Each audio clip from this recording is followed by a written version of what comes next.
Hello everyone, welcome back from one of the most iconic circuits on the world, from the legendary Spa-Francorchamps. This is round 10 of the championship. The race last year was really crazy, with constant changes for the race lead and some heavy rain at the end. It was so unpredictable and so crazy, with even some post-race penalties. The winner changed after the race, and let's see what it can produce this year.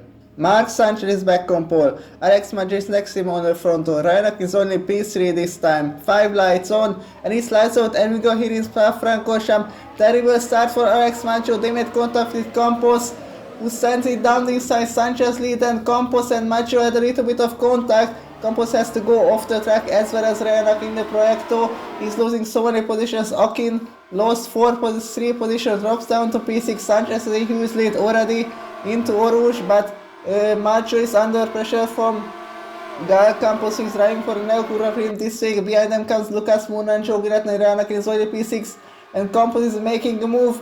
And Alex Maggio into the camel straight, they made contact. Campos messed up, cuts across the whole track as well as Reinach in the Proyecto. He's losing back the positions, drops down to P6, but Campos gives back the place to Alex Maggio right there. And Akin going really wide. He has been passed by 2 other people as well. Now he's only in 8th position. Terrible start once again in Spa-Francorchamps for Reinach, just like last year. So it's not doing good for him at the moment. So let's see what happened again, because Gael Campos got a 5-second time priority for the dive bomb on Maggio after the camel straight, which was a bit too ambitious. And Maggio had to escape from him, but he gave back the place after that. And let's see what happened to Lucas Moura, because I think he also messed up the corner. He was in P4 at that time. He clipped the curb and hit the wall, and he has been passed by 2 other people, so he lost 2 positions in that action. And also now Spirka, who started in the pit lane, crashed out at the top of the Radillion already at the start. Reinach is chasing Mats Warninger at the moment for 7th position. They're going side by side into Blanchard. Can Akin go around the outside? Not quite. Warninger holds the position. And now the Bastov chicane coming at Warninger, stays in front, but very sick going. He completely messed up the corner, but he stays in front. And Akin going into the pit lane. I don't know what's going on with him, because I didn't see he had damage. We will see later.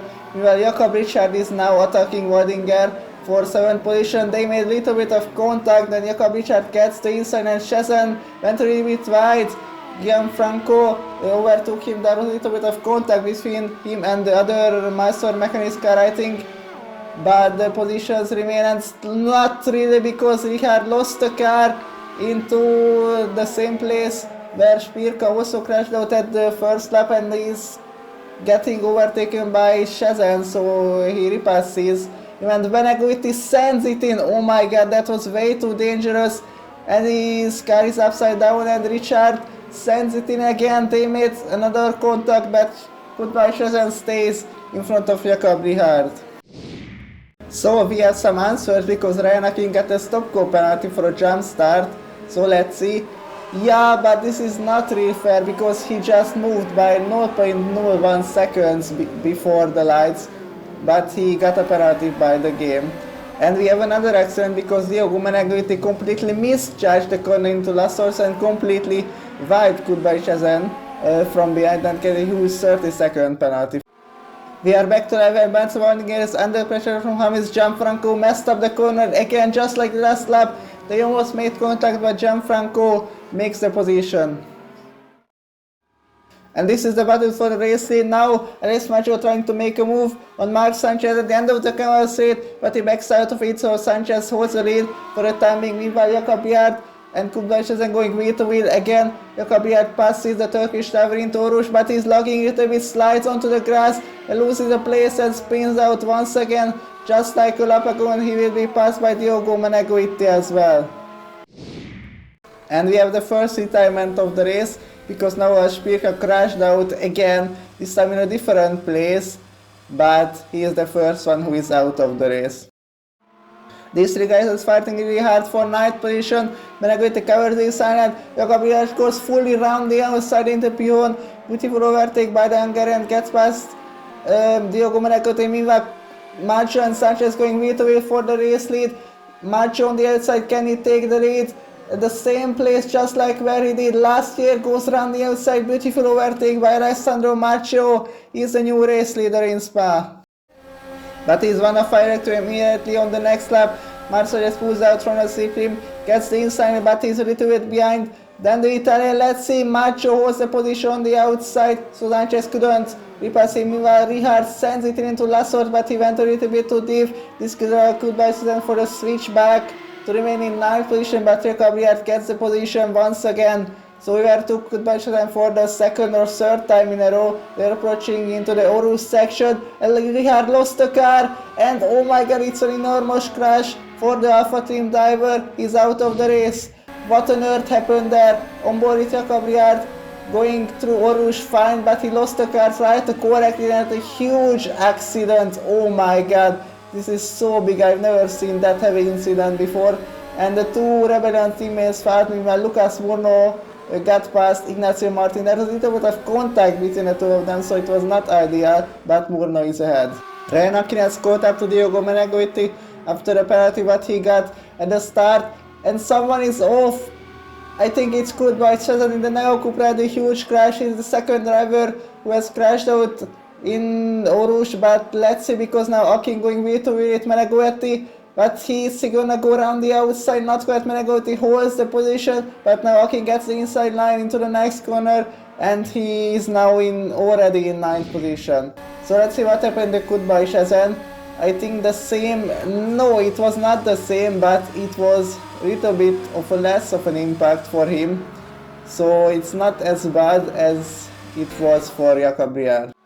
Menegötti now has to defend from Roshenko, also started from a pit lane, and he's off into Orus as well, just like the others. It's the third driver who crashed out here. What is going on today? Let's see, on board with the new driver for the Master Mechanics team. Boom! It was slightly the same for what Shazan had, but it's a huge crash. Akin is attacking the other Master Mechanics driver, Waldinger is ahead of him. They're going side by side into Blanchimon. Let's see, Akin is already ahead before the corner has even arrived, so he gets past Waldinger. Meanwhile, Joe Gillette is caught up to Belgium. This is the battle for second position because Sanchez already made a pit stop earlier. Let's see, they're going side by side into the Camel Straight. Campos on the inside holds the place. And it looks like Waldinger is going slowly as well. What's going on? Roshenko is approaching in the background. Waldinger pulls out of the lane and he spins out. He must have having huge damage because, yeah, it's not normal. So let's see what happened with Waldinger. This is into Orus as well. Oh no, it's completely identical crash what happened to his teammates. It's really a disaster for the whole team. Meanwhile, on board with Talbot, and he's the 5th one. It's another huge crash just like Gabriel. And they are all out of the race, unfortunately. Only 9 people remains in the competition. Meanwhile, Marcel is flying on the new tires. He's already attacking Ignacio Martin. This is the battle for 5th position. But Sanchez, can he go around the outside into Blanchimon? They are still side by side, but Sanchez on the outside blasts past the Rebellion.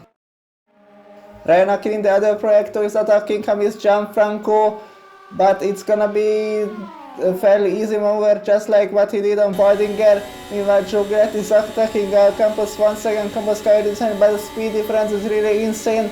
Right now, Joe Gillette is already ahead of the Neo Cupra diver.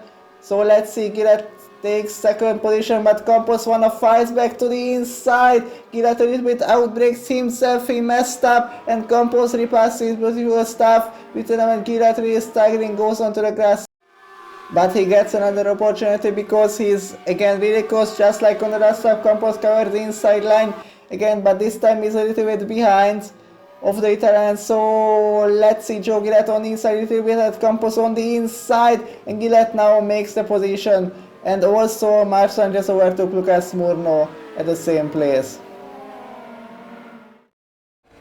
Marcel is absolutely flying on and he already caught up to the two of them, and Campos is ahead of him as he's easily going around the outside in the twisty section. Boris Sanchez again because he's already chasing down Joe Guidet for second position with a teammate 1-2 at the moment, but let's see Sanchez approaching very fast. Guidet on the inside, Sanchez not quite able to do the move yet, but he makes a switchback move on the fresh tires, goes around the outside, another beautiful overtake by the Spaniard, so he's already in second position. And Maggio also pitted from the race lead. Campos is still on the old tires. Maggio gets a good exit. They're approaching into P1 and Maggio on the inside takes second place away from Campos. So after the P6, Campos lost a lot of time, dropped down all the way back to P16 while Lucas Moura closed the gap to Joe Guidet. This is a battle for third position and went to the last podium shot. Guidet on the inside, trying to hold the place, but Moura still hangs it, and now he gets the inside line. Beautiful overtake by Lucas Moura and moves up into the podium. Ignacio Martin now has to defend from Gal Campos because he caught up to him.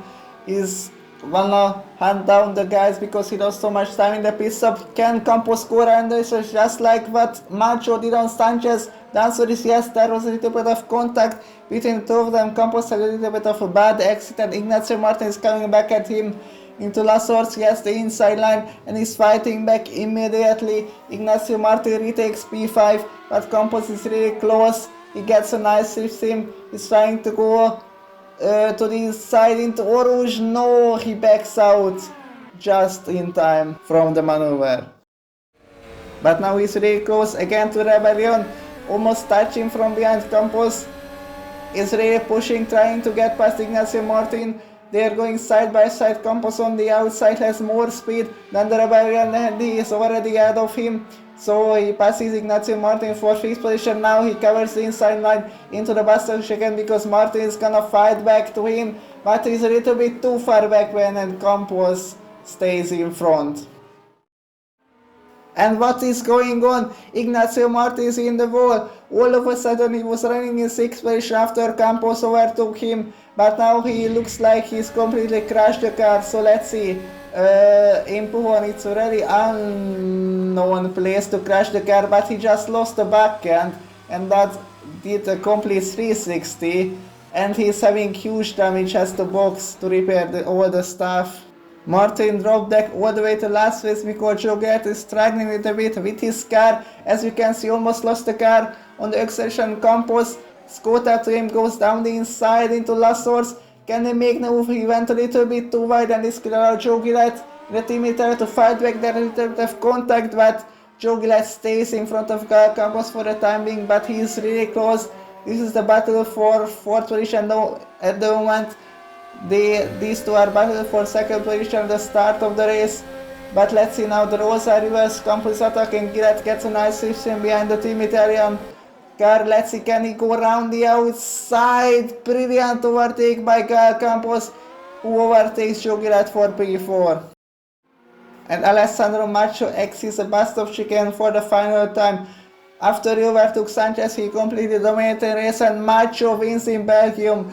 Beautiful drive for Alessandro, who closed the gap to Marc Sanchez in the championship. There he is. Sanchez will finish in 2nd position. It was a little bit of a bigger gap this time in the end, despite leading in the early laps. And welcome to Lucas Moura. He is the new podium finisher in the league here. Huge congrats for the Brazilian to get his first podium. So let's look at the race results from Spa-Francorchamps.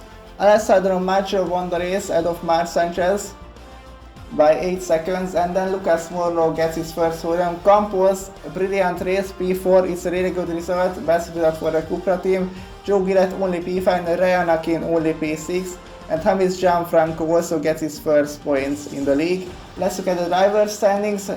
It's really close because Marc Sanchez only leads by 2 points now, and Joe Guidet is in clear 3rd position, and Campos jumps up a lot with 12 points. And lastly, let's look at the constructor standings. as Team Italy Esports increased the lead over Prix to 21, now it's almost 50 points of difference, and Club Racing Level gets back into P4.